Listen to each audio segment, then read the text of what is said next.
વિકાસભાઈ ધંધામાં બહુ મંદી છે, એક તેજી આવે એવું કઈક કરો ને. ડિજિટલ બિઝનેસ નું નામ સાંભળેલું છે? ના ના. એમાં બિઝનેસ નું લિસ્ટિંગ કરી આપે છે, બરાબર છે, અને એમાં સુરત ની અંદર રીલ પણ બનાવી આપે. ટૂંકમાં મફતમાં માર્કેટિંગ કરે, ₹100% ગ્રાહક મળે એને ગેરંટી પણ આપે.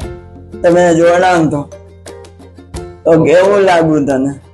આપડે કઈ નઈ તો આપડે જોઈન્ટ થઈ જાય, બીજું શું હોય, હાલો થઈ. આ તો નીચે આપેલા જે નંબર છે ને એમાં તાર ડોક્યુમેન્ટ વોટ્સઅપ કરી દે, લિસ્ટિંગ હું તને કરી દે બધું ટોટલી હું કરી દે. રીલ તને બનાવ એ એક નંબર રીલ બનાવવાની. શું વાત કરો? ગર્લફ્રેન્ડ રીલ નહીં બનાવવાની. હા તો હાલો, હું તમને હમણાં વોટ્સઅપ કરું છું, આપણે જોઈન્ટ કરી જ દો તમ તારે. જો મિત્રો તમે પણ ડિજિટલ બિઝનેસ માં જોડાવા માંગતા હોય અને સુરત સિટી રહેતા હોય તો આજે જ અમારો કોન્ટેક્ટ